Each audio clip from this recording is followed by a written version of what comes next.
یہ جو نفرتوں کی دیواریں ہیں، انسان کو اگر اپنا آخری مقام معلوم ہو کہ سب چھوڑ کر کے تو جانا ہے مجھے. اور آپ کو بتاؤں، حضرت ابو ہریرہ رضی اللہ تعالیٰ عنہ فرماتے ہیں دنیا کی ایک ایسی چیز ہے جس کو ایکسپلین نہیں کیا جا سکتا. یعنی جنت بتائی جا سکتی ہے کیسی ہے، حدیثوں میں معلوم ہے. حضور صلی اللہ تعالیٰ علیہ وسلم دیکھ کر کے آئے تھے، بتائے میرے آقا نے.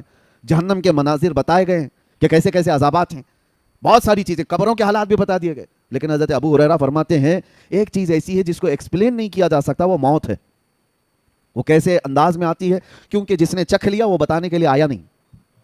السلام علیکم ورحمۃ اللہ وبرکاتہ.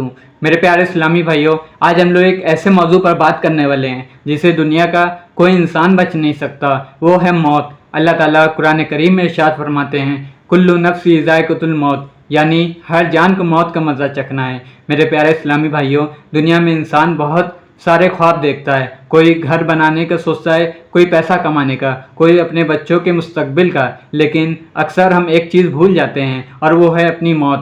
ہم یہ سوچتے ہیں کہ ابھی ہماری عمر ہی کیا ہے، ابھی تو زندگی پڑی ہے. لیکن میرے پیارے بھائیوں، موت کبھی عمر دیکھ کر نہیں آتی. کتنے لوگ جوانی میں چلے گئے اور کتنے لوگ بڑھاپے تک بھی نہیں پہنچ سکے.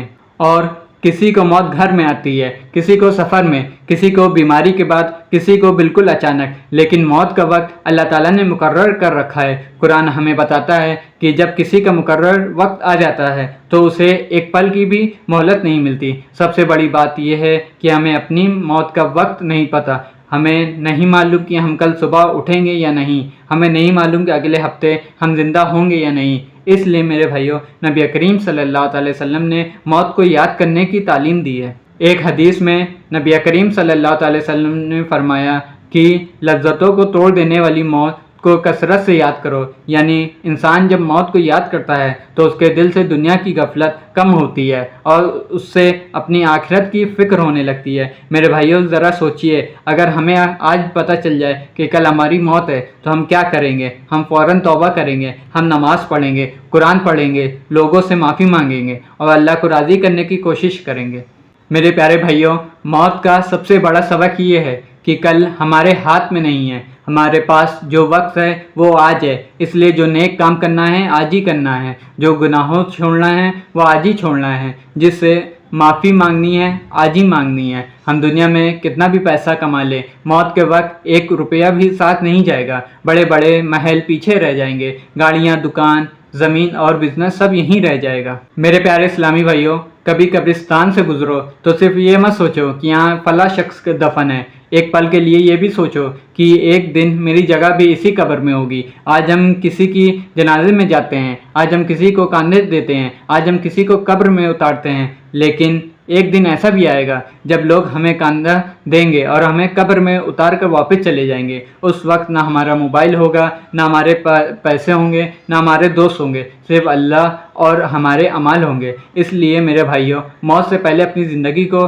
اللہ کی اطاعت میں لگا دو. اگر نماز میں کمی ہے تو آج سے نماز ٹھیک کر لو. اگر قرآن سے دور ہیں تو آج سے قرآن پڑھو. اگر کسی کا دل دکھایا ہے تو معافی مانگ لو. اگر کسی کا مال لیا ہو تو واپس کرو. اور سب سے بڑھ کر اللہ تعالیٰ سے سچی توبہ کرو. اللہ تعالیٰ بہت رحمان اور رحیم ہے. بندہ سچے دل سے اللہ کی طرف لوٹا ہے تو اللہ کی رحمت سے مایوس نہیں ہونا چاہیے. میرے پیارے اسلامی بھائیوں، موت کو یاد کرنا مایوسی کا نام نہیں ہے. موت کو یاد کرنا زندگی کو بہتر بنانے کا نام ہے. جو موت کو یاد رکھتا ہے وہ اپنے وقت کی قدر کرتا ہے. اور جب انسان موت کو یاد رکھتا ہے تو اس کی سوچ بدل جاتی ہے اور وہ ہر دن کو اللہ کی طرف سے ایک نعمت سمجھتا ہے. وہ سوچتا ہے کہ شاید یہ میری زندگی کا آخری دن ہو، اس لیے آج کوئی ایسا کام کروں جو اللہ کو پسند ہو. اس لیے موت کی یاد انسان کو نیک عمل کی طرف لے جاتی ہے اور گناہوں سے بچنے کا جذبہ پیدا کرتی ہے.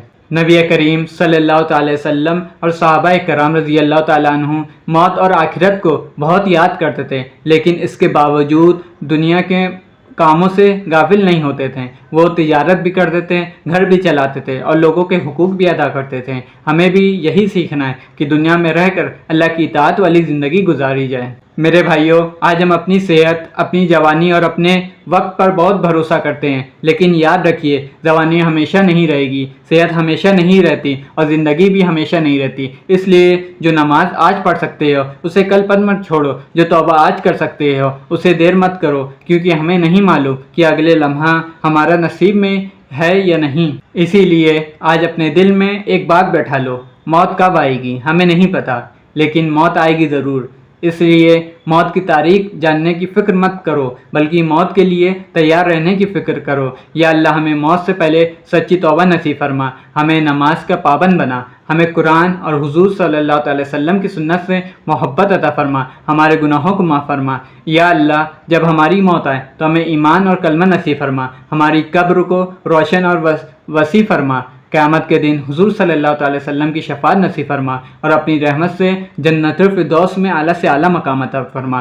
میرے پیارے اسلامی بھائیوں، امید کرتے ہیں آپ لوگوں کو ویڈیو پسند آئی ہوگی۔ اگر ویڈیو پسند آئی ہو تو ویڈیو کو لائک کر دیں اور چینل کو سبسکرائب کر دیں۔ تو ملتے ہیں اگلی ویڈیو میں۔ السلام علیکم ورحمۃ اللہ وبرکاتہ۔